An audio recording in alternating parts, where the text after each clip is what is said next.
Have you ever been laughed at by people who were about to lose everything? Not openly, not loudly, not the kind of laugh that fills a room. No, this was worse. It was the quiet, smug kind. The kind people don't even realize they're making.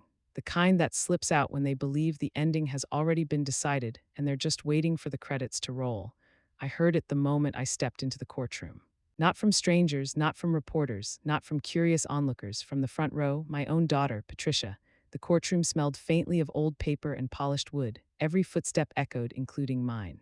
I made sure mine were slow, deliberate, a little unsteady. I clutched my old handbag, the one with the worn handle, and wore sensible shoes instead of heels. My back was slightly hunched, just enough to look fragile. Just enough to fit the picture they had already painted of me. And then it happened. That laugh, soft, controlled, barely there. Patricia sat perfectly straight in a designer suit that probably cost more than my first car. Her hair was immaculate, makeup flawless, expression carefully rehearsed. She leaned toward her husband, Michael, and whispered something behind her hand. Michael smirked, nudged the man sitting beside him, and shook his head like this whole thing was mildly amusing.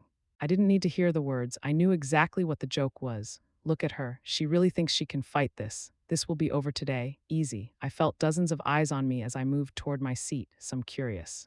Some judgmental, some already convinced I was exactly what Patricia had claimed I was: confused, fragile, fading. I shuffled just a bit more than usual. Let my hands tremble when I placed my purse down on the table. Let my fingers fumble with the clasp before finally opening it. I could almost feel their confidence growing with every second. And that's when I remembered something important, something people never talk about. People show you their true selves when they think you're weak, when they think you can't fight back, when they believe you don't notice, when they assume you've already lost. The bailiff's voice cut through the room. All rise, the murmurs stopped. Chairs scraped against the floor as everyone stood. The doors behind the bench opened, and Judge Margaret Walsh walked in. Black robe, calm presence, the kind of authority that doesn't need to raise its voice. She took 2 steps forward, then slowed, just for a moment, barely noticeable unless you were looking for it. Her eyes met mine, and something passed between us. Recognition, not pity, not curiosity, recognition. The kind that comes from history, from memory, from knowing more than what's written on paper. My daughter didn't see it. She was too busy whispering again, this time with a small, satisfied smile. I caught a fragment as she leaned back. For her own good, saving me, that's how she framed it.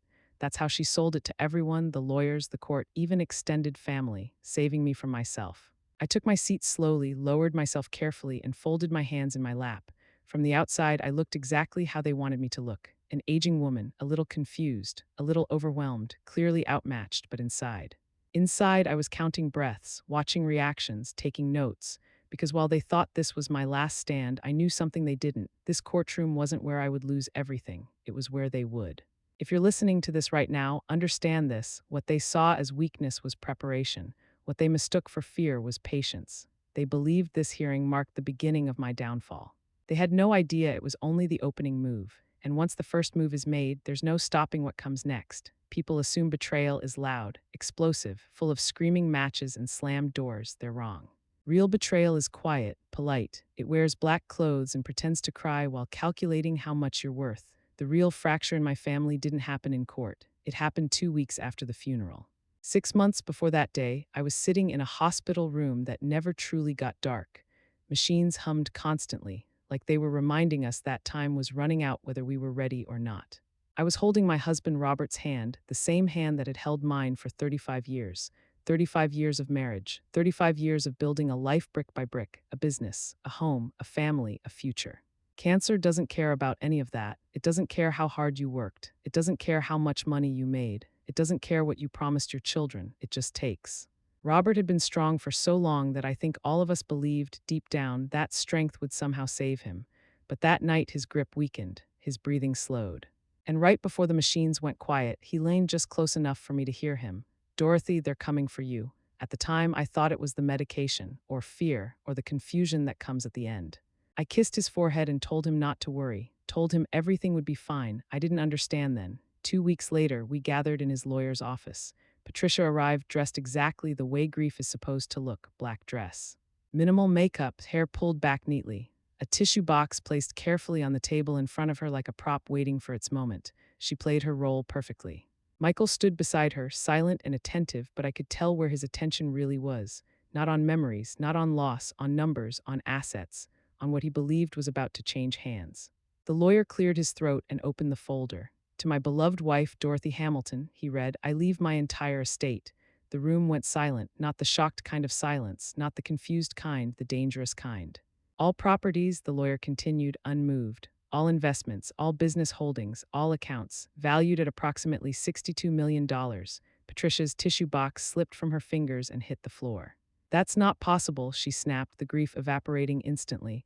Dad promised me the vineyard house. He promised me the business. He told me I'd be taken care of. The lawyer didn't flinch. To my daughter, Patricia Brooks, he said evenly, I leave my personal watch and a family photograph. Michael leaned forward in his chair, jaw tight, eyes sharp. And what about me? He asked. The lawyer looked down at the page.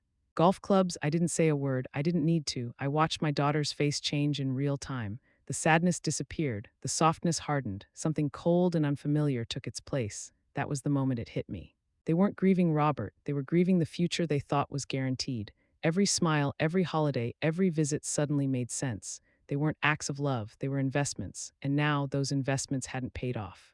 The meeting ended quickly after that. No hugs, no shared memories, no comfort, just tension. On the drive home, I realized something that chilled me far more than the will itself. They didn't see me as Robert's wife.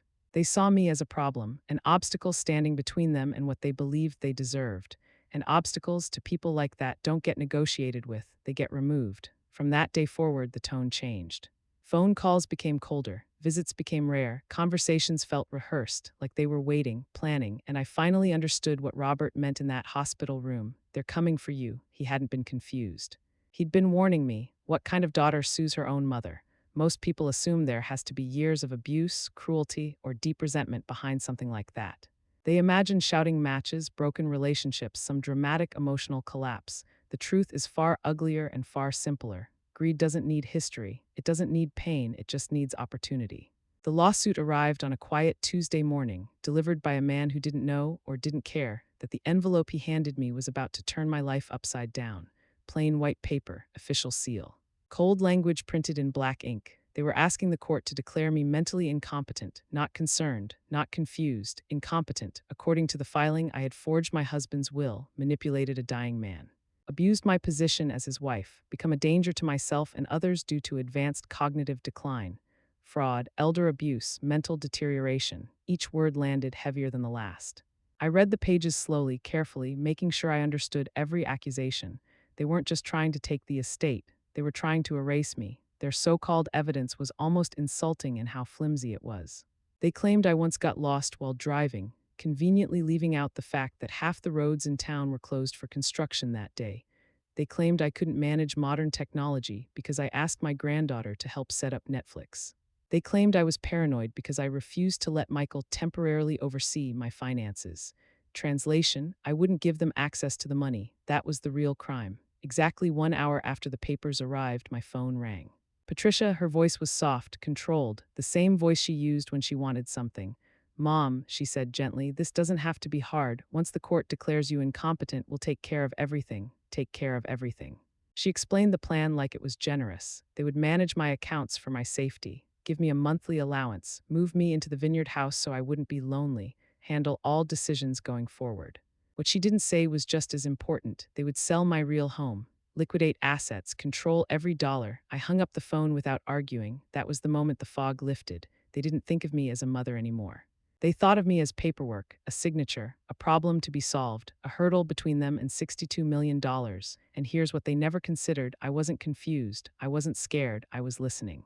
That night, after the house went quiet, I went into Robert's study. I opened the bottom drawer of his desk, the one he always kept locked. Inside was an envelope I recognized immediately. He had given it to me years ago. When they come for you, he had said, open this. Inside was a name, a phone number, and proof that the woman they were underestimating didn't disappear when she became a wife and a mother. I sat there in the dark for a long time, holding that envelope, feeling something shift inside me. They thought they were hunting a fragile old woman. What they were really doing was waking someone who had been quiet for far too long. You ever hear a name that hits you like a punch to the chest, even though you can't remember why? The kind of name that doesn't scare you but unsettles you.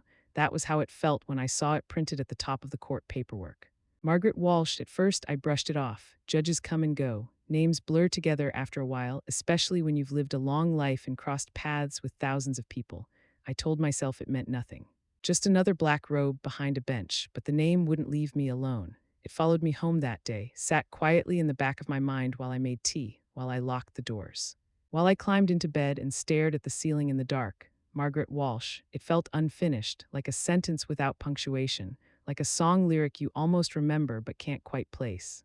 Then, sometime after midnight, it hit me, not slowly, not gently, all at once. I sat straight up in bed, heart pounding, breath caught in my throat. Margaret Walsh wasn't always Walsh, she was Margaret O'Brien. And we didn't just know each other, we survived law school together, Harvard, class of 1982. The memory came back in fragments at first, flashes of long hallways, cold classrooms, stacks of casebooks heavy enough to bruise your ribs. Then it sharpened, same lectures, same brutal professors who delighted in humiliation, same freezing nights in the library fueled by burnt coffee, vending machine crackers, and pure stubborn pride. Margaret and I weren't friends. We were rivals, we challenged each other, crossed swords in mock trials, took opposite sides just to see who would bleed first. When one of us spoke in class, the other listened not to admire but to prepare a counterattack. We sharpened each other, and we were good, dangerous even back then. That pause in the courtroom suddenly made sense. The way her steps slowed, just for a fraction of a second. The way her eyes lingered on me longer than they should have. That wasn't confusion, that was recognition. She knew exactly who I was. The next morning, I didn't hesitate. My hands didn't shake when I picked up the phone. They were steady, calm, purposeful, like muscle memory waking up after decades of sleep. The kind of calm you only get when you finally understand the board you're playing on. The line rang twice. Judge Walsh's chambers. "This is Dorothy Hamilton," I said.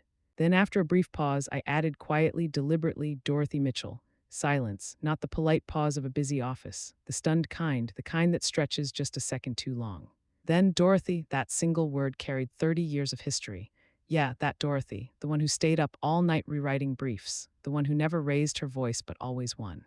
The one who vanished from courtrooms without explanation, the one everyone assumed had softened or disappeared. Margaret didn't ask how I was, she didn't ask why I was calling, she didn't need to.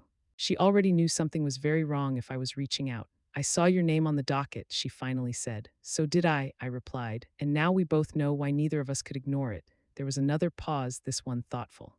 "You're not what they think you are," she said carefully. "No," I answered, "I never was," and in that moment the truth settled in fully. Patricia believed she was dragging a confused old woman into court. Michael believed he was watching the collapse of someone past her prime, but Margaret Walsh, she knew better. She remembered exactly what kind of woman stood in front of her bench. And for the first time since the lawsuit began, I smiled, not because I was safe, but because the game had finally become interesting. What if I told you the confused old lady they dragged into court once terrified entire courtrooms? Margaret laughed when she finally let herself laugh. Not the polite, professional chuckle judges master over the years, not the restrained sound meant for public spaces. This was real laughter, sharp, surprised, almost relieved. "Dorothy the Destroyer Mitchell," she said. "I should have known." 30 years collapsed into that single sentence. She remembered everything, the cases no one else wanted, the cross-examinations that made expert witnesses forget their own names. The way I never raised my voice because I never needed to. I didn't shout, I dismantled. Back then, opposing counsel dreaded seeing my name on the docket, not because I was flashy, but because I was precise. I didn't win by overwhelming people with words. I won by letting them talk just long enough to hang themselves. I didn't lose cases, I ended careers. Margaret stopped laughing and lowered her voice. "Your daughter is suing you," she said carefully. "I know, and you're representing yourself?" "I am." There it was, the hesitation, the concern she tried not to show. "Dorothy, you've been out of the game a long time." I looked around my study as she spoke. Shelves of law books I never donated, case files stacked neatly in boxes, margins filled with handwriting I still recognized instantly as my own. "I never left," I said calmly. "I just stopped billing." Motherhood didn't take my mind, it took my visibility. There's a difference one Patricia never understood. She thought I had softened, slowed, grown dependent. What I actually did was step off the stage while keeping my edge sharp in the dark. Margaret exhaled slowly, the way she used to before delivering bad news. "James Morrison is representing them," she warned. "Elder law specialist, 80% win rate, loves cases like this, families tearing each other apart over money." "I know," I said. That surprised her. I'd been reading Morrison's filings since the lawsuit arrived, studying his patterns.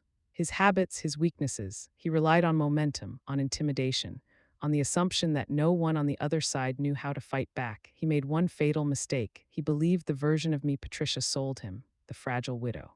The confused mother, the woman drowning in money she didn't understand. Margaret lowered her voice further. "Dorothy, if you do this, there's no undoing it. I'm aware. You'll destroy your relationship with your daughter." That stung, but only for a moment. She destroyed it the day she decided money mattered more than blood, I said quietly. Margaret didn't argue. She knew me well enough not to. You remember the rules, she said instead. I wrote half of them, I replied. That earned another short laugh. We spoke only a few minutes longer, not about strategy, not about favors, just enough to acknowledge the truth between us. The courtroom wasn't a place I feared, it was a place I understood. When the call ended, I sat alone in my study for a long time. I didn't feel anger. I didn't feel panic. I felt focus. Because here's what Patricia never realized. I didn't forget who I was. I just let the world forget. And the courtroom, that wasn't a threat. It was a stage. And Morrison, Patricia, Michael, all of them were about to learn the same lesson hundreds of lawyers learned decades ago. Underestimate Dorothy Mitchell and pay for it. Why wear armor when your enemy is already blindfolded? That question sat quietly in my mind the morning of the hearing as I stood in front of my closet, staring at clothes that once defined an entire chapter of my life. The tailored suits were still there, dark wool, sharp lines, power stitched into every seam, heels that changed the way a room behaved the moment they clicked across the floor. Briefcases that had carried arguments strong enough to end lawsuits before lunch. I ignored them all because power doesn't always announce itself. Sometimes it waits. Instead, I chose the costume they had already written for me. An old navy dress, simple, unassuming. A soft cardigan that suggested comfort, not confidence. Sensible shoes that whispered caution instead of command. No jewelry worth noticing. No briefcase. No visible preparation. I looked exactly how they expected me to look, and that was the point. In the mirror, I practiced nothing. No posture, no expression. I let my shoulders slump just slightly. Let my movements slow. Let the years show. Underestimation is a gift. Patricia and Michael arrived at the courthouse dressed like a finance magazine cover, perfectly pressed, polished, radiating certainty. Patricia avoided my eyes. Michael barely glanced at me, already bored, already convinced this was a formality. James Morrison didn't look at me at all. That was better than respect. That was dismissal. We took our places. I kept my eyes lowered. Hands folded neatly in my lap, the picture of compliance, the picture of someone overwhelmed by a process she couldn't possibly understand. Judge Walsh entered. I didn't look up right away. Let them think I was afraid. Morrison stood first, confident, smooth, a voice trained to sound reasonable while cutting deep. He spoke at length about concern, about protection, about responsibility. He painted me as fragile, as confused, as a grieving widow drowning in wealth she couldn't comprehend, and I let him, every word, because when a man talks long enough, he tells you exactly where to hit him. He cited my lack of legal experience, my limited understanding of estate law, my supposed dependence on others for basic decisions. Patricia sat straighter with every sentence. Her confidence grew visibly. She smiled when Morrison mentioned my declining faculties. Then Judge Walsh turned to me. "Mrs. Hamilton," she said calmly, "do you understand why you're here today?" I looked up slowly. "Yes, Your Honor," I replied softly. "My daughter believes I'm incapable of managing my own life." A ripple of quiet amusement moved through the room. Patricia smirked. That was her mistake, because Morrison pressed on. "There is no indication," he said confidently, "that Mrs. Hamilton has any legal background whatsoever. She could not possibly understand the complexities of this case." That was my cue. I reached into my handbag. The room stilled, not dramatically, but subtly. Attention sharpened. Morrison frowned, irritated by the interruption. I withdrew a small, worn card and placed it gently on the table. "My bar card," I said quietly. "Massachusetts." Active silence, not the awkward kind, the frozen kind. Judge Walsh leaned forward. Morrison's face drained of color. Patricia's smile vanished so fast it was almost painful to watch. In that moment, the entire narrative collapsed. The fragile widow, the confused mother, the easy win, all gone. And as the weight of that realization settled over the room, one truth became impossible to ignore. The joke they'd been laughing at was never me, it was themselves. You ever say something so shocking that the room forgets how to breathe? Not because you shouted, not because you made a speech, but because what you said shattered the version of reality everyone else was clinging to. When I laid my bar card on the table, it wasn't dramatic. No flourish, no announcement, no look around the room to make sure people were watching, just a quiet click as plastic met polished wood. That sound was louder than any gavel. James Morrison stared at the card like it might bite him. His eyes flicked from the table to my face and back again, searching for the trick, for the angle, for the explanation that would make this stop being real. Patricia's mouth fell open, not a polite gasp, not shock she tried to hide, pure disbelief. Michael leaned forward so abruptly his chair creaked. He squinted at the card as if his brain hadn't finished loading the update yet, like if he stared hard enough, the words would rearrange themselves into something safer. Judge Walsh reached for the card, slowly, deliberately. She adjusted her glasses and read it the way judges read things that matter, carefully twice, letting every detail land. Dorothy Mitchell Hamilton, Massachusetts bar, active, the air changed, not dramatically, not all at once, it thinned. The smug confidence Morrison walked in with evaporated, replaced by something brittle and sharp-edged, the kind of confidence that shatters instead of bends. Judge Walsh placed the card back on the table and looked at me. "Mrs. Hamilton," she said evenly, "why didn't you disclose this earlier?" The question wasn't accusatory, it was curious. I met her eyes and didn't look away. "Because I wanted to hear the full story first," I said calmly. What I didn't say, what everyone in that room suddenly understood, was the translation. Backhand index pointing right, I wanted Morrison to hang himself with his own assumptions. Morrison shot to his feet. "Your Honor, this is irrelevant," he said quickly, too quickly. "Mrs. Hamilton hasn't practiced in decades. Past licensure does not negate present incompetence." He was scrambling now, reframing, trying to put the lid back on something that had already blown open. I tilted my head slightly and spoke before Judge Walsh could respond. "And yet," I said, "you just spent 20 minutes telling the court I don't understand law, contracts, or money." I paused.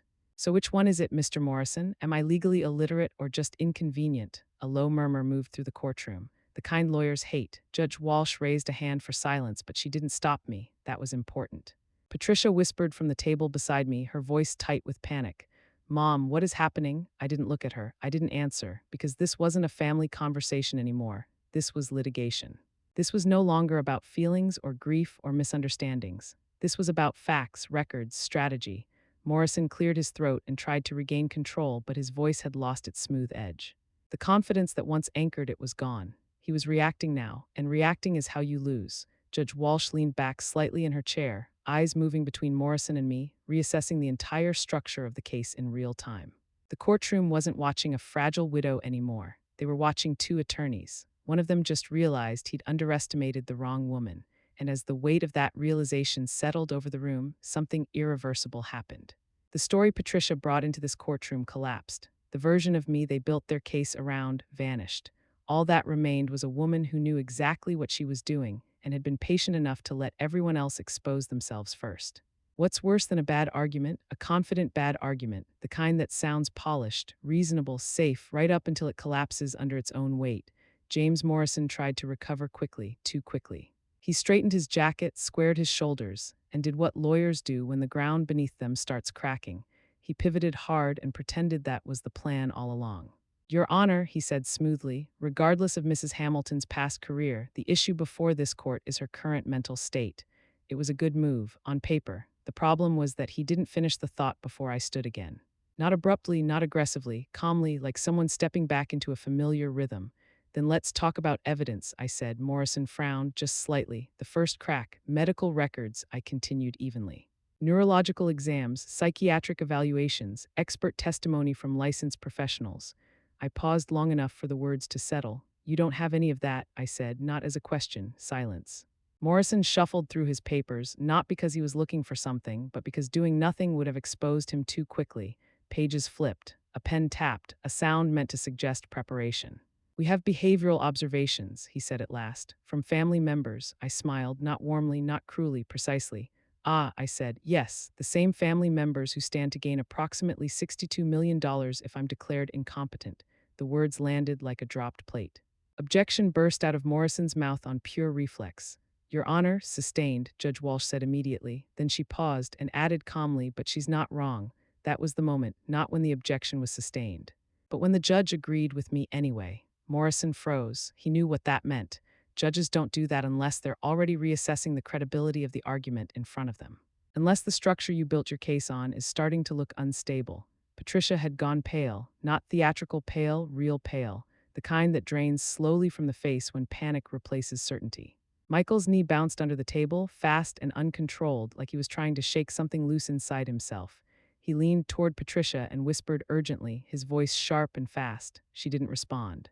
Her eyes were locked on me, not with anger, with confusion. Morrison tried again. "Your Honor," he said, forcing steadiness into his voice, "elder abuse cases often rely on patterns of behavior, and patterns," I interrupted gently, "require corroboration." Judge Walsh didn't stop me. Morrison swallowed. I continued. "You've presented no doctors, no diagnoses, no cognitive assessments, no financial mismanagement, no history of incapacity." I looked directly at him now. "What you have presented," I said, "is motive. that word echoed. Motive. Patricia shifted in her seat. Michael stopped bouncing his knee. The room leaned in. Morrison opened his mouth, then closed it. He'd run out of safe ground. Every path forward exposed something he couldn't afford to defend. He had bet everything on one assumption, that I would stay quiet, that I would sit there like the version of myself he'd been sold, that I wouldn't challenge the framing, that I wouldn't touch the foundation. Instead, I was steering the room. Judge Walsh folded her hands, eyes thoughtful. "Mr. Morrison," she said, "do you have any independent medical evidence to support your claim?" He hesitated. That hesitation was fatal. "No, Your Honor," he said finally. The silence that followed wasn't dramatic, it was damning, because once a case reveals what it doesn't have, it rarely recovers. Patricia's attorney hadn't just lost momentum. He'd lost credibility, and everyone in that courtroom, judge included, knew it. What happens when a daughter realizes she never actually knew her mother? It doesn't happen loudly. There's no scream, no collapse, no dramatic confession. It happens in silence, the kind that creeps in when certainty evaporates and leaves nothing solid behind. Judge Walsh turned her attention away from Morrison and toward the other side of the table, toward Patricia. Her voice was calm. Neutral, almost gentle. "Mrs. Brooks," she said, "do you still believe your mother lacks the capacity to manage her own affairs?" The question hung in the air, not accusatory, not hostile, but final. Patricia wasn't ready. You could see it on her face, the way her mouth opened slightly and then closed again, the way her eyes flicked sideways, searching for someone else to answer for her. For the first time since this began, she hesitated. And hesitation in court is truth leaking through the cracks. I don't know," she said finally, 3 words, barely audible, but they hit harder than any argument I'd made all morning. Michael leaned toward her immediately, whispering fast and sharp, his voice tight with panic. I couldn't hear the words, but I didn't need to. They were instructions, damage control, pressure. Patricia nodded once automatically, then stopped herself. Her eyes drifted back to me, and for the first time in years she really looked, not at the role she'd assigned me, not at the fragile widow she described in affidavits, not at the confused mother she'd built an entire legal strategy around. She looked at the woman standing alone and winning. Something in her expression changed, not fear, recognition. The terrifying kind, the kind that rewrites memories retroactively. Judge Walsh waited. She didn't rush. She knew exactly what was happening. "Mrs. Brooks," she said again, "this court needs a clear answer." Patricia swallowed. I believed I was protecting her," she said weakly. "Protecting, that word again." I didn't interrupt, because lies unravel fastest when you let them finish speaking. Judge Walsh nodded once. And now Patricia's hands trembled as she clasped them together. Her voice dropped. "Now I'm not sure I ever understood her at all." The courtroom didn't react. No murmurs, no whispers. Everyone was watching her, including me. Michael's face darkened. He leaned closer, whispering again, more urgently this time. Patricia pulled her arm away. That small movement said more than any testimony. Morrison closed his eyes for just half a second. He knew. Once doubt enters the record, it never leaves. Once a petitioner admits uncertainty, the narrative collapses. Judge Walsh turned to Michael. "Mr. Brooks," she said evenly, "do you share your wife's concerns?" Michael opened his mouth, then hesitated. That hesitation sealed it. I just want what's best," he said finally. A non-answer, a lawyer's nightmare. Judge Walsh leaned back in her chair. I felt it then. The shift, not in my favor, beyond that. The shift where a case stops being a case and becomes an examination of intent. They had come into this courtroom believing the law was a formality, a rubber stamp, a box to check before the money moved hands. Now they were realizing something far more dangerous. This wasn't about my capacity anymore. It was about their credibility. Patricia sat very still, staring at the table. Her confidence was gone, her strategy shattered. What remained was a woman confronting the uncomfortable truth that she'd built her case on an illusion, and that illusion had just been dismantled by the person she thought she understood best, her mother. Judge Walsh glanced at the clock, then back at the parties. "We'll take a brief recess," she said. The gavel tapped once. As people stood, I stayed where I was, calm, steady, because I knew something they were only just beginning to understand. This was no longer about whether I would lose. It was about how much they were about to regret trying. You can always tell who's losing. They're the ones who suddenly need a break, not because the facts are unclear, not because emotions are running high, but because reality has caught up with them faster than they planned. "Court will recess for 10 minutes, Judge Walsh said. She didn't sound tired. She didn't sound unsure. This wasn't her idea. It was Morrison's. He needed oxygen. The moment we stepped into the hallway, Patricia and Michael swarmed him like frightened children who just realized the teacher knows exactly who cheated on the exam. They cornered him near the windows, voices low but frantic. I stayed where I was, sipped water from a paper cup, calm as a Sunday morning. Through the glass doors, I watched it all play out. Michael paced back and forth, running his hands through his hair, agitation radiating off him. Patricia cried openly now, mascara smudging, shoulders shaking. Morrison stood between them, nodding stiffly, jaw clenched, the look of a man mentally reviewing the limits of his malpractice insurance. I couldn't hear everything, but I caught enough. This is way more complicated than we thought. She lied to us. We didn't know she was like this. That's the funny thing about assumptions. They don't protect you, they expose you. Every step of this case had been built on one assumption, that I would stay small, that I would stay silent, that I would stay exactly where they put me. 10 minutes later, Morrison walked back into the courtroom with a smile so forced it looked painful. His posture was stiff, his voice just a touch too cheerful. Your Honor, he said, the petitioners would like to explore the possibility of a private resolution. I almost laughed, private resolution. After calling me mentally incompetent in sworn court filings, after accusing me of fraud, abuse, and manipulation, after trying to strip me of my autonomy in front of a packed courtroom. I stood before Judge Walsh could even respond. No, I said simply. Every head turned. This became public the moment they filed to take my rights, I continued evenly. We finish it here. The silence was immediate. Judge Walsh looked at me for a long moment, not evaluating, not questioning, deciding, then she nodded once. Proceed. That nod changed everything, because now there was no exit ramp, no quiet settlement. No rewriting the narrative behind closed doors. They had chosen this battlefield, and they were realizing far too late they were unprepared for the war they started. Morrison swallowed hard and returned to his seat. Patricia avoided my eyes entirely. Michael stared straight ahead, jaw tight, hands clenched. They weren't confident anymore. They were cornered, and when people like that realize they're losing, they don't apologize, they escalate. I could feel it coming. The break hadn't saved them. It had exposed them. And whatever move came next, it wouldn't be about concern or protection or family. It would be about desperation. When a plan collapses, reasonable people reassess. Greedy people don't. They escalate. That's exactly what Michael did. The very next morning, he showed up with a new lawyer, not a quiet switch, not a strategic adjustment, a statement. James Morrison sat 2 seats back now, stiff and silent, reduced to an observer in the mess he'd helped create. In his place stood someone younger, sharper, hungrier, David Chen, early 40s, perfect haircut, aggressive posture. The kind of attorney who mistakes speed for intelligence and confidence for control. His suit was tailored a little too tightly, his voice a little too loud, designed to dominate a room rather than understand it. He didn't look at me when he walked in. That was mistake number 1. The first thing Chen did wasn't review evidence. He requested a sidebar. I couldn't hear the words exchanged between him and Judge Walsh, but I didn't need to. I'd seen this maneuver 1,000 times in my career. When logic fails, you don't fix the facts, you reframe the story. Chen returned to the center of the courtroom with a confident nod, straightened his tie, and addressed the judge. Your Honor, he said crisply, we are amending the petition. Of course you are. I stayed seated, calm, waiting. He continued, voice gaining momentum. We now allege that Mrs. Hamilton deliberately deceived her family and this court by pretending to be incompetent. This behavior itself demonstrates psychological unfitness to manage an estate of this magnitude. For a brief moment, the room was silent, not because the argument was persuasive, because it was astonishing. I blinked once. Then smiled. Oh, this wasn't just desperate, it was reckless. Judge Walsh leaned back in her chair, fingers steepled, eyes narrowing slightly as she studied Chen. Her tone, when she spoke, was measured but unmistakably sharp. Mr. Chen, she said, let me be sure I understand your position. Chen nodded eagerly. You are arguing that Mrs. Hamilton is simultaneously too incompetent to manage her finances and too intelligent to orchestrate a prolonged legal deception. The room held its breath.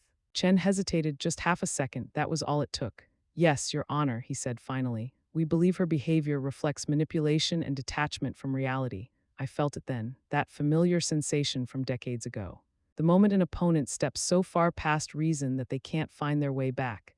This wasn't advocacy anymore. It was contradiction. Patricia shifted uncomfortably in her chair. Michael leaned forward, elbows on knees, eyes locked on Chen like he was willing him to fix what he'd just broken.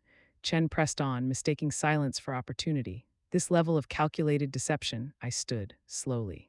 Not abruptly, not emotionally. The way a teacher stands up when a student has said something truly, irreparably foolish. Judge Walsh raised a hand to pause the proceedings, her gaze never leaving Chen. Mr. Chen, she said coolly, you are treading into dangerous territory. He swallowed, too late. The courtroom could feel it now. The argument wasn't just weak, it was collapsing under its own weight. Chen had tried to outsmart the situation instead of understanding it. He hadn't bothered to learn the history, the context, the judge. He had seen money and assumed everything else would bend around it. Greed does that. It convinces people they're cleverer than they are. And as Chen stood there, scrambling to reconcile 2 mutually exclusive accusations, I knew something important had shifted. They weren't just losing the case, they were losing credibility. And once that's gone, no amount of legal aggression can bring it back. There's a difference between being manipulative and being prepared. Greedy people confuse the two because preparation looks like deception when you're used to getting your way without resistance. I stood calmly, letting the silence do its work. Your Honor, I said evenly, defending yourself against false accusations does not make you unfit. I turned slightly toward David Chen, just enough to include him in the conversation without giving him control of it. It makes you competent. The words landed softly and hit hard. A murmur moved through the courtroom. Not surprised this time, understanding. Chen tried to interrupt, but Judge Walsh lifted a finger. Not now, he swallowed and waited. I continued, this court is being asked to believe that protecting oneself from a coordinated legal attack is evidence of psychological instability, I said. If that were true, every attorney in this room would be unfit to practice. That earned a ripple of restrained reaction, heads nodding, eyes sharpening. Chen recovered just enough to try again. She intentionally misled her family. No, I cut in, my voice firm but calm. I let them reveal themselves. I turned fully toward Patricia, and this time I looked at her.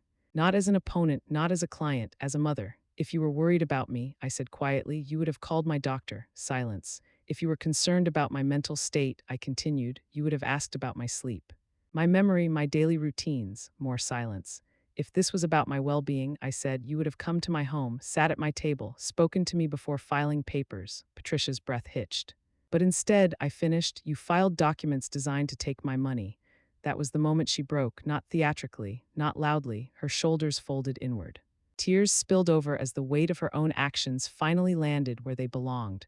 Michael didn't move, didn't reach for her, didn't comfort her, didn't look at her. That told me everything. Judge Walsh exhaled slowly, the sound barely audible but unmistakable, the sound of patience reaching its limit. She turned to Chen. Mr. Chen, she said evenly, do you have any medical evidence supporting your claim that Mrs. Hamilton lacks capacity? Chen opened his mouth. Closed it, looked down at his notes. There was nothing there. No, Your Honor, he said quietly. The words echoed louder than any objection. I reached into my handbag again, this time deliberately, not slowly, deliberately. I pulled out a thick folder and placed it on the table. Medical evaluations, cognitive assessments, letters from physicians spanning years, prepared, organized, undeniable. Judge Walsh gestured for the clerk to take it. Chen stared at the folder like it was a loaded weapon. Patricia sobbed quietly now, hands covering her face. Michael finally leaned back in his chair, not defeated, not remorseful, calculating. Judge Walsh looked through the first few pages, then closed the folder and lifted her eyes. This court will take these documents into consideration, she said, and I will remind counsel that unfounded allegations of incompetence carry consequences. Her gaze lingered on Chen. Long enough, the message was clear. This wasn't just over, it was done. And as I sat back down, folding my hands neatly in my lap, I felt something settle, not victory, closure, because the line that ended this case wasn't legal. It was moral, and once that line was crossed, once it was exposed, there was no argument left to make. You can argue opinions, you can argue intentions, you can argue emotions, but you can't argue receipts.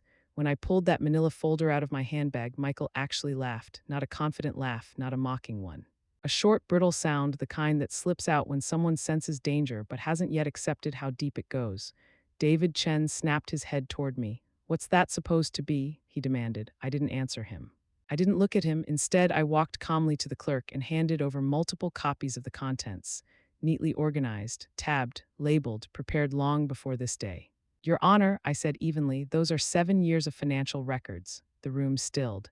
Judge Walsh took the folder and flipped through it slowly, not scanning, not skimming, reading. The sound of paper turning echoed louder than any objection. Loans, wire transfers, personal checks, each one highlighted, each one annotated, amounts circled in red ink.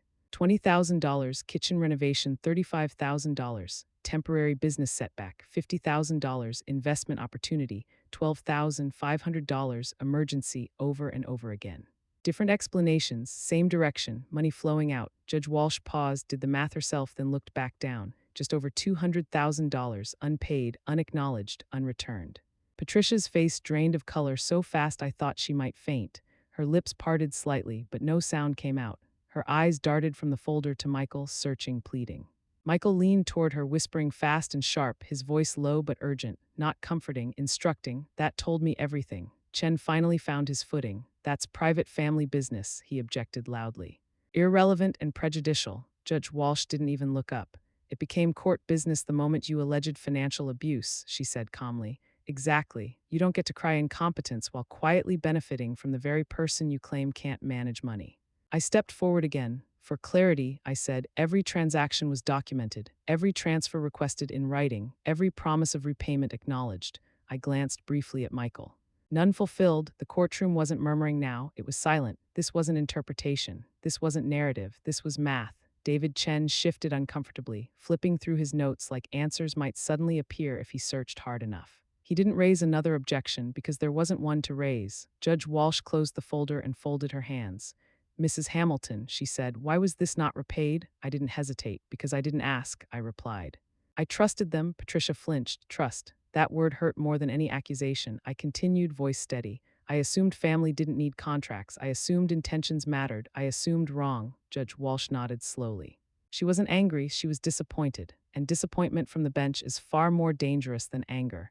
Michael shifted in his chair, his earlier bravado completely gone.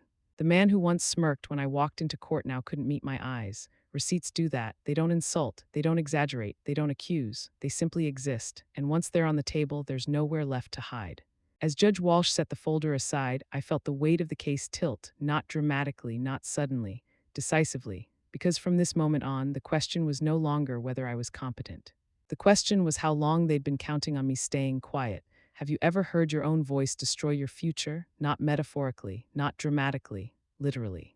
I took a breath before I spoke again, not because I was nervous, but because timing matters. Evidence hits harder when the room has just finished processing the last blow. There's more, I said calmly. The temperature in the courtroom changed. David Chen stiffened. Michael's head snapped up. Patricia's hands tightened together in her lap, knuckles whitening. Judge Walsh looked at me steadily. Go on. I have a recording, I said, my voice even, of a private conversation between Patricia and Michael, recorded legally in my home. Chaos tried to break loose. Chen was on his feet instantly. Absolutely not, Your Honor, this is outrageous. One-party consent state, Judge Walsh said without hesitation. If the recording was lawfully obtained, it is admissible. Chen froze mid-sentence. Michael stood up abruptly, chair scraping loudly against the floor. This is a setup, he barked. She planned this. Yes, I said simply. I did. That honesty stunned him. Not everything planned is malicious. Some things are just prepared. Judge Walsh nodded once. Play it. I pressed the button. At first, there was static, the low hum of a room settling, a clink of glasses. Ordinary sounds, then Michael's voice filled the courtroom, clear, confident, unfiltered. Once the old bats declared incompetent, he said, laughing, we can finally live the lifestyle we deserve. The words echoed. Not because the speakers were loud, because the silence around them was absolute. Patricia gasped. Her hands flew to her mouth. That sound wasn't shock, it was recognition. Chen lunged forward. Your Honor, this is prejudicial. Judge Walsh raised a single finger. Enough. The recording continued. Patricia's voice followed, hesitant but complicit. We just have to make it look like concern, she said quietly. Everyone will believe it, Michael chuckled. They always do. The room didn't breathe. Patricia shook her head violently, tears streaming now. No, I didn't mean. The recording cut off. I didn't let it keep going. I didn't need to. The damage wasn't cumulative anymore. It was complete. Judge Walsh removed her glasses and set them down slowly. The sound was small but final. Chen stood frozen, mouth open, hands half raised as if an objection might still matter. It didn't. Michael looked around the room like someone searching for an exit that no longer existed. His earlier aggression had drained out of him completely, leaving only panic. Patricia collapsed inward, sobbing openly now. Her shoulders shook as the reality finally landed. Not that she was losing, that she had been heard. Judge Walsh leaned forward slightly. Mrs. Brooks, she said calmly, is this your voice? Patricia didn't answer. Mrs. Brooks, Judge Walsh repeated. Yes, she whispered. The word barely carried, but it didn't need to. Truth has weight even when it's quiet. Judge Walsh turned to Michael. And yours, Mr. Brooks, he swallowed.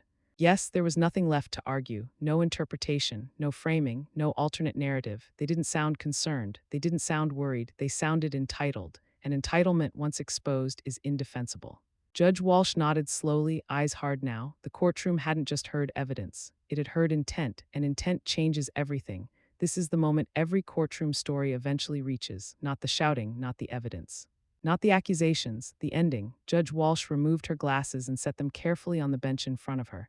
The gesture was small, but it carried weight. She wasn't tired of the day. She was tired of greed. She looked at me first. Mrs. Hamilton, she said, her voice steady and precise, this court finds you not only competent, but exceptionally capable. The words landed like a seal being pressed into wax. Final, she didn't stop there. I find no credible evidence of cognitive impairment, financial mismanagement, or vulnerability to manipulation on your part, she continued. In fact, the evidence demonstrates the opposite. Opposite, that word mattered. She turned her attention to Patricia and Michael. The shift in her gaze was unmistakable. You did not file this petition out of concern, Judge Walsh said flatly. Michael opened his mouth. She didn't let him speak. You filed it, she continued, to gain control of assets you were not entitled to. The courtroom felt impossibly still. Michael's jaw tightened. His eyes flicked toward Chen, then back to the bench. There was no rescue coming. Patricia shook her head weakly, tears streaming, but she said nothing. Judge Walsh leaned forward. This court has heard sworn accusations of fraud, elder abuse, and incompetence, she said. Those accusations were not only unsupported, they were contradicted by documented evidence and recorded statements. She paused. Attempts to weaponize the legal system for personal financial gain will not be tolerated. Michael finally tried again. Your Honor, she cut him off with a raised hand. No, she said, not loudly, not angrily, decisively. Case dismissed. The gavel came down once sharp, clean, finished. Patricia collapsed into her chair, sobbing openly now, her face buried in her hands. Whatever illusion she had clung to, that this would somehow work out, that intentions would soften consequences, shattered completely. Michael didn't react the same way. He stared straight ahead, empty, like a man who had just watched the future he'd planned dissolve without ceremony. Judge Walsh wasn't done. She looked back at me. Mrs. Hamilton, she said, the record will reflect that this petition was filed in bad faith. Bad faith. Legal words with lasting consequences. She glanced at Chen, then back at Michael. You may wish to consult counsel regarding potential exposure stemming from the financial evidence presented today. That wasn't advice. It was a warning. The gavel struck again. Court adjourned. People began to stand, to whisper, to move, but I stayed seated for a moment longer. Not because I was stunned, because I was finished. Finished being underestimated. Finished being silent. Finished being treated like something to manage instead of someone to respect. As I stood, Judge Walsh met my eyes one last time. There was no triumph there, only acknowledgement. Outside the courtroom, Patricia tried to speak to me. I didn't stop. Some conversations end in court. Some relationships end there too. Michael didn't follow. He couldn't. And as I walked out into the daylight, something settled inside me. Not relief, not revenge, justice. Because they didn't just lose the case. They lost the story they'd been telling themselves, the one where they were entitled, clever, and untouchable. And once that story collapsed, there was nothing left to stand on. What if the hardest moment doesn't come before you win, but after? That night the house was quiet. Not peaceful quiet, not comforting quiet. The kind of quiet that presses against your ears until you notice every sound, the ticking clock, the refrigerator humming, the floor settling beneath your feet. No courtroom, no lawyers, no judge watching every word, no audience, just me and the echo of everything that had happened. For weeks, my life had been noise, arguments, accusations, strategy, defense. Every thought sharpened, every emotion disciplined. Survival mode has a way of keeping you upright, but when the threat disappears, that's when the weight drops. I sat alone at the kitchen table long after the sun went down, a single lamp on, hands wrapped around a mug that had long gone cold. The verdict replayed in my head, not triumphantly, quietly, like a chapter ending without applause. They lost, I won, and yet my chest felt heavy, because winning a legal battle doesn't undo the cost of fighting it. Around 10 o'clock my phone rang. I knew who it was before I even looked, Patricia. Her name lit up the screen, bright and familiar, and suddenly it felt heavier than any court filing. I let it ring once, twice. I wasn't angry. I was deciding. When I finally answered, I didn't speak right away. Mom, her voice came through softly, smaller than I remembered, not sharp, not defensive, just tired. I'm here, I said. That was all it took. She broke. Not the dramatic kind of crying that seeks attention. The ugly kind, the kind that happens when a lie collapses and the truth rushes in all at once. She sobbed so hard she couldn't finish a sentence, breath hitching, words tangling. Regret pouring out faster than she could control it. I didn't know, she said finally, voice raw. Michael convinced me you were confused, that you didn't understand what Dad left behind, that you'd lose everything he worked for. I closed my eyes and leaned back in my chair, not because it hurt to hear, because it hurt to recognize the pattern. Patricia, I said softly, you wanted to believe him. Silence. Not defensive silence, not angry silence, the kind that follows truth when it lands exactly where it should, because that was the part she didn't want to face. No one can convince you of something you're determined to question. But if the story comforts you, if it aligns with what you want, you stop asking. She didn't respond right away. When she did, her voice was quieter. I thought I was protecting you, she said. I didn't argue. Because protection doesn't come with paperwork designed to take someone's rights, and she knew that now. We stayed on the line, neither of us speaking, the distance between us measured not in miles but in years of assumptions finally unraveling. This was harder than court. In court, there are rules, time limits, clear outcomes. Here, there was just history, and the realization that winning didn't mean going back to who we were before. It meant stepping forward alone, if necessary, with clarity instead of illusion. That night after the call ended, I didn't cry. I didn't celebrate. I sat there, breathing slowly, letting the silence exist without trying to fill it. Because sometimes the real victory isn't being proven right, it's surviving the truth when everything finally goes quiet. Love doesn't blind you, comfort does. There was a long pause on the line after my last words. Not the kind where someone disconnects, the kind where they're rearranging their understanding of the past in real time. Patricia finally spoke again, her voice fragile, stripped of the sharp confidence she'd worn for years. Why didn't Dad leave me anything? There it was, the question she'd been circling since the will reading, the one she never asked out loud because she was afraid of the answer. I didn't rush to respond, not because I didn't know what to say. Because some truths deserve space before they're spoken. Because he saw how you treated money, I said quietly, her breathing caught. He saw the borrowing, I continued, the spending. The way money stopped being a tool and became an expectation. That's not fair, she whispered. I didn't raise my voice. I didn't argue. It is, I said gently, and he trusted me to say it if he couldn't. The silence on the other end thickened. Robert and I had talked about this more than once. Late nights, long walks, the kind of conversations married couples don't admit to having about disappointment, about worry, about what happens when love collides with entitlement. He was afraid, I went on, not of you failing, of money making you smaller instead of stronger. Patricia let out a shaky breath. He thought leaving you everything would destroy what little discipline you still had, I said. And he loved you too much to do that. Her sobs returned harder this time, deeper. I let her cry. I didn't interrupt. I didn't soothe. I didn't try to rescue her from the feeling, because sometimes pain is the only teacher that sticks. When she finally spoke again, her voice sounded younger, like the child she used to be before the world promised her shortcuts. I thought he didn't believe in me, she said. He did, I replied. That's why he didn't enable you. That landed. There's a particular kind of grief that comes from realizing your parents weren't cruel, just honest, that the absence you resented was actually restraint. Patricia had spent years telling herself a story where she was overlooked, underestimated, wronged. Now she was staring at a harder truth. She hadn't been denied. She'd been protected from herself. I ruined everything, she whispered. No, I said calmly, you revealed it. That distinction matters. Ruining implies intention. Revealing implies inevitability. What happened in court didn't create her choices. It exposed them. We sat with that for a while. No more accusations, no more explanations, just the uncomfortable quiet that follows clarity. And in that moment, I understood something important, not just about Patricia, but about myself. I had spent years cushioning her from consequences because it felt like love, but love without boundaries doesn't heal. It erodes. That night, I didn't feel anger toward my daughter. I felt resolve. Because telling the truth cost me more than lying ever did, but it also gave me something lying never could: peace. You can forgive someone without giving them access. That's the part people struggle with. They think forgiveness is a door you fling open wide, an erasing of consequences, a return to how things were before everything broke. It isn't. Forgiveness is internal. Access is earned. After a long stretch of silence, Patricia finally asked the question I knew was coming. Her voice was hesitant now, careful in a way it had never been before. Can we fix this? I closed my eyes, not because I was overwhelmed. Because I was choosing my words. We can rebuild, I said slowly, but not the way it was. She inhaled sharply. What does that mean? It means there will be boundaries, I replied. Real ones, not suggestions. Not promises. She didn't speak, so I continued. No money, I said plainly. No loans, no temporary help. That part of our relationship is over. Her breath hitched. No decisions made for me, I added. No paperwork. No lawyers, no whispering about what's best for me behind my back. Still silence. And no Michael speaking for you, I finished. That one landed hardest. I could feel it through the phone, the shift, the resistance forming. Because boundaries don't scare people who respect you. They scare people who benefit from you having none. She hesitated. That hesitation told me everything. I need time, she said finally. I know, I replied, and I meant it. Because time is honest. It reveals priorities better than any apology ever could. We said goodnight quietly. No declarations, no promises to change overnight, just an understanding that something fundamental had shifted. When the call ended, I didn't feel victorious.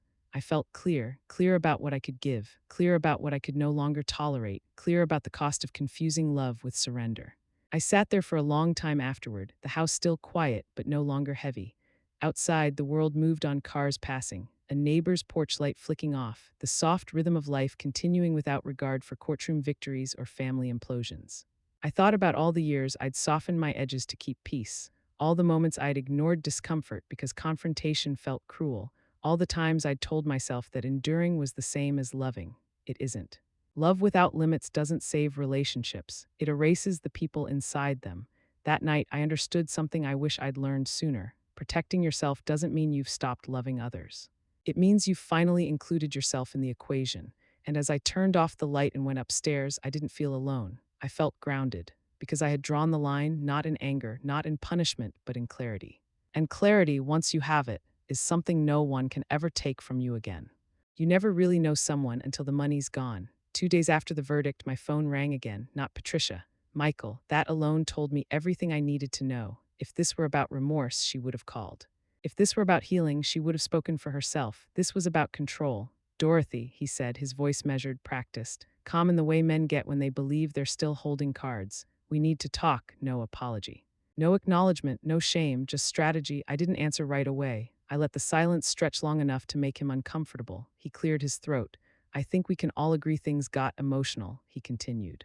But this doesn't have to stay ugly. Ugly. That word always comes from people who made the mess and now want it cleaned quietly.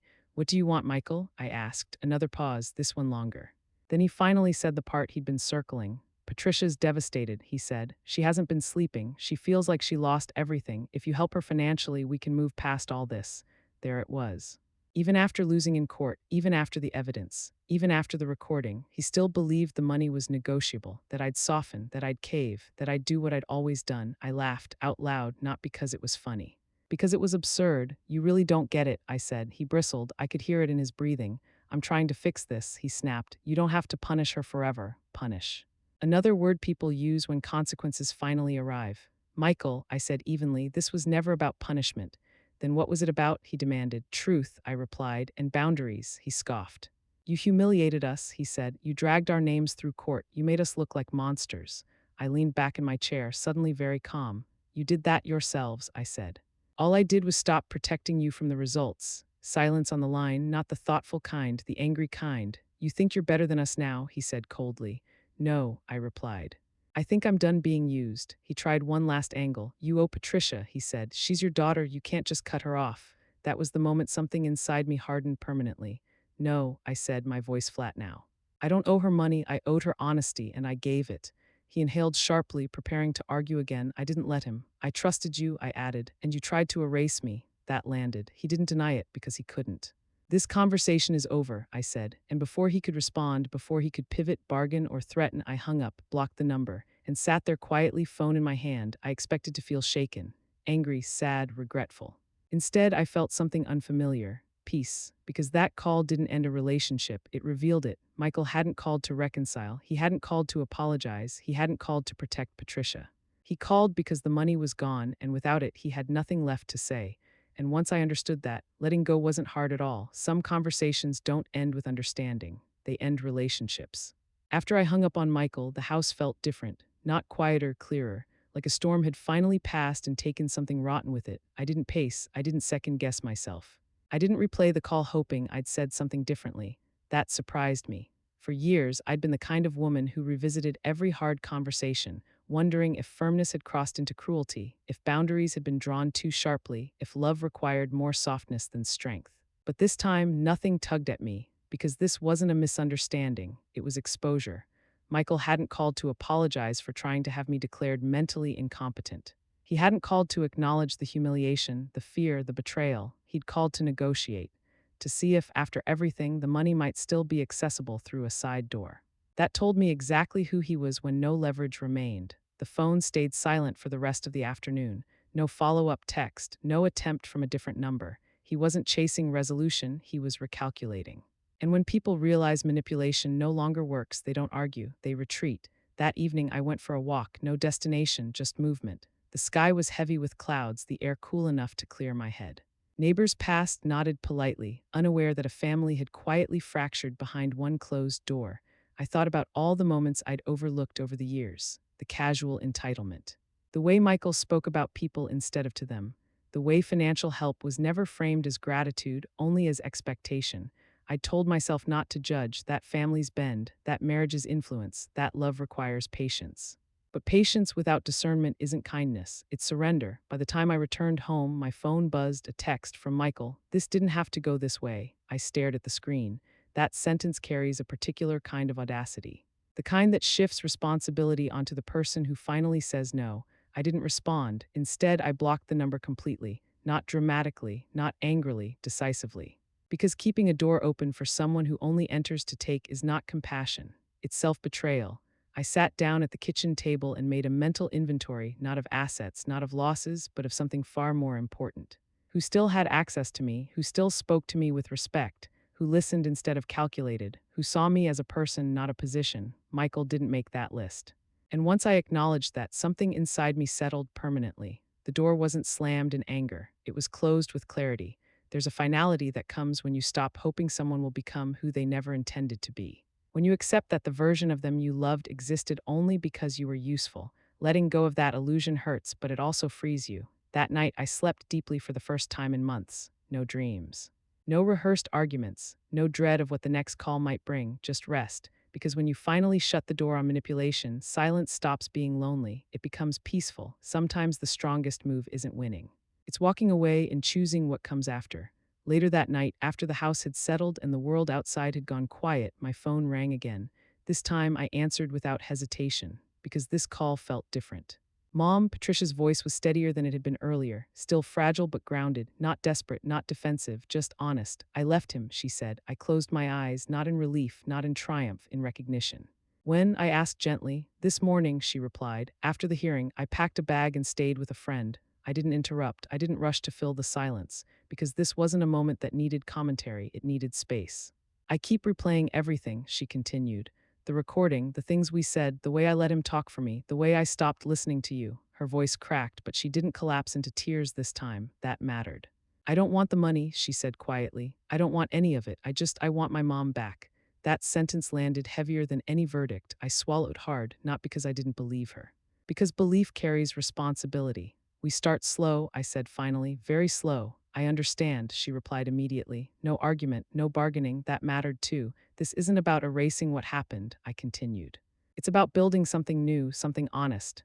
I can do that, she said, even if it takes years, years. People who want shortcuts don't offer time. Then here's what it looks like, I said. No money discussions, ever. No trying to make things right financially. That chapter is closed. I know, she said, and you speak for yourself, I added. Always, no one else representing you. No one interpreting your intentions. Yes, and if at any point this feels like pressure again, I finished. We pause, no guilt, no manipulation, she exhaled slowly. That actually feels safer, she said. It was the first time she'd ever said that about boundaries. We talked a little longer, not about the case, not about Michael, not about the future in grand terms. Small things, where she was staying, whether she was eating. How tired she sounded, normal things. When we hung up, I sat quietly, phone resting on the table, and let the moment settle. I didn't feel victorious. I didn't feel redeemed. I felt intentional. For the first time in a long while, I wasn't reacting. I was choosing what I would allow, choosing what I would no longer tolerate, choosing to love without surrendering myself. Reconciliation, I realized, isn't a reward you hand out for regret. It's a process you enter carefully, eyes open, boundaries firm, expectations clear. Patricia had taken a step, not a leap, not a promise, a step. And that was enough for now, because healing doesn't start with forgiveness. It starts with accountability. That night, as I turned off the lights and went upstairs, I felt something I hadn't felt since before all of this began. Not certainty. Not closure, but trust, not in her yet and not in the future, in myself, in my ability to choose wisely. And sometimes that's the most important victory of all. Winning doesn't always look like staying. Sometimes it looks like leaving quietly, deliberately, without asking permission. 6 months after the verdict, I sold the house, not out of anger, not out of spite. Not because I needed the money. I sold it because it no longer belonged to who I was becoming. That house had been the battlefield, the symbol, the prize everyone fought over without ever asking whether I still wanted it. Every room carried memories, birthdays, holidays, arguments whispered behind closed doors, expectations layered so thick they pressed against the walls. It was where Robert and I built a life, and where everything eventually fell apart. Letting it go wasn't betrayal, it was release. I didn't tell many people before I listed it. I didn't invite opinions. I didn't ask Patricia what she thought. This decision wasn't about family consensus or tradition, it was about peace. I moved into a small cottage by the ocean. Nothing extravagant, nothing impressive. white walls that caught the light instead of holding shadows, big windows that opened toward water instead of neighbors.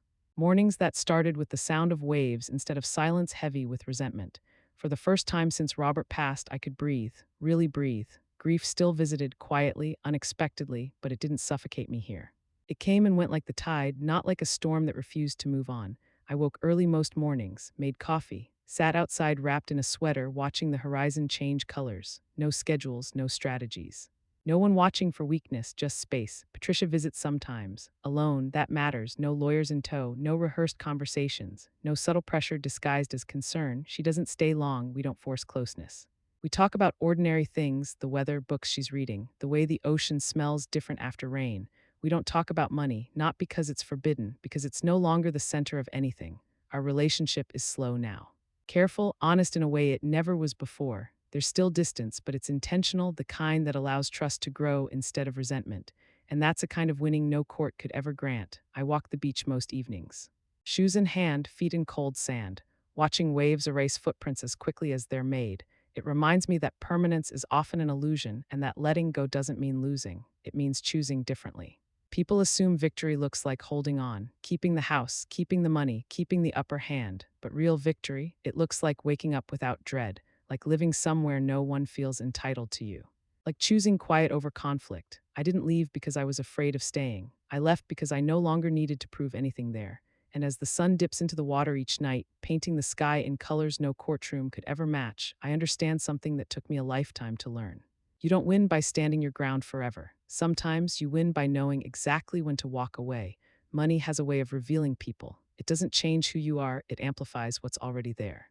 For some, it brings out generosity. For others, entitlement. For many, fear. For a long time, I thought money was just something to manage, protect, stretch, save. I treated it like a responsibility, not a mirror. I was wrong. After the case ended and the house was sold, I sat down with my financial advisor, not to celebrate, not to plan anything extravagant, but to decide something far more important, what this money was for. Because wealth without purpose is just noise, and inheritance without intention is just a future argument waiting to happen. I donated half the estate, not impulsively, not performatively, deliberately. Legal aid organizations were first, groups that provide defense to people who don't have the knowledge, resources, or confidence to protect themselves, especially the elderly, especially those targeted by their own families. The irony wasn't lost on me. I funded the exact kind of defense that saved me, organizations that step in when someone is told they're confused, when paperwork is used as a weapon, when silence is mistaken for consent. I read letters from caseworkers who see it every day, sons draining accounts temporarily, daughters moving assets for safekeeping, relatives convincing judges that independence is a liability. The stories were different. The patterns were the same. Every check I wrote felt less like charity and more like alignment, putting money back into something that actually mattered, something preventative, something honest. The other half of the estate, that's my retirement. Not flashy, not reckless, not something anyone else gets to plan for me. It's mornings by the ocean, healthcare without fear, time without pressure. It's the freedom to say no without consequences. The security to live quietly without explaining myself. For years, people assumed money was my weakness, that I was afraid to lose it, that I was protecting it for them, that it defined my decisions. What they never understood was this. Money was never the point, autonomy was. The money simply became the battleground because that's where other people placed their value. I placed mine elsewhere, in choice, in dignity, in peace. Giving half of it away didn't make me feel poorer. It made me lighter because money, when used well, stops being about control and starts being about clarity. I learned that wealth doesn't exist to be hoarded or worshipped. It exists to serve, to protect, to empower, to close doors to abuse and open doors to independence. And once you understand that, money loses its power over you. It becomes what it was always meant to be, a tool, not an identity. Never confuse kindness with weakness. That mistake costs people more than money. It costs them dignity, time, sometimes their sense of self. For 30 years, I let people believe I was just a housewife, not because it was true, but because it was useful. People underestimate what they don't bother to look at closely. They stop asking questions. They lower their guard. They assume silence means ignorance and patience means compliance. I let them. I cooked dinners, remembered birthdays, smoothed over arguments, paid attention to details no one else noticed. I made life easier for everyone around me, and in doing so, I disappeared just enough to be overlooked. It kept the peace. It kept me safe. Until the day it didn't. When Robert died, something shifted. The role I'd played so well no longer protected me, it made me a target. The same people who once praised my steadiness suddenly framed it as fragility. The same patience they relied on became proof in their minds that I could be overruled. That's when pretending stopped being strategy and started being danger. I didn't win because I was ruthless. That's the part people always get wrong. Ruthlessness burns fast and loud. It leaves debris everywhere and eventually turns inward. I didn't scorch the earth. I prepared. I won because I understood the law, not just the rules, but how people misuse them. I won because I understood money, how it tempts, how it distorts, how it reveals intent. I won because I understood people, how entitlement sounds reasonable when it first speaks, and how panic reveals truth when pressure rises. And most importantly, I won because I knew when to stop pretending. Strength doesn't always announce itself. Sometimes it waits, sometimes it listens, sometimes it lets others underestimate it until the moment arrives. There's a difference between being quiet and being powerless. Quiet is a choice, powerlessness is not. I think about that often now, walking along the beach, watching the tide move in and out without apology. The ocean doesn't argue. It doesn't explain itself. It doesn't need permission to be vast. It simply is. That's what I reclaimed. Not revenge, not dominance, not the last word, agency, the right to decide where I live, who has access to me, what I tolerate. What I protect. If there's one thing I hope you take from this story, let it be this. Never underestimate someone just because they're quiet. Never assume patience means surrender. And never mistake kindness for an absence of boundaries. Some of the most dangerous people in a room are the ones no one thinks to watch. And some of the strongest people you'll ever meet are the ones who don't need to prove it until they do. If this story resonated with you, if you've ever been underestimated, dismissed, or mistaken for something smaller than you are, know this: your restraint is not your weakness. Your preparation matters. And when the moment comes, you're allowed to stop being quiet. Thank you for listening. If this story hit home, share it with someone who needs to hear it. Subscribe if you want more stories like this. And if you're ready, drop your own story in the comments. Your voice matters more than you think.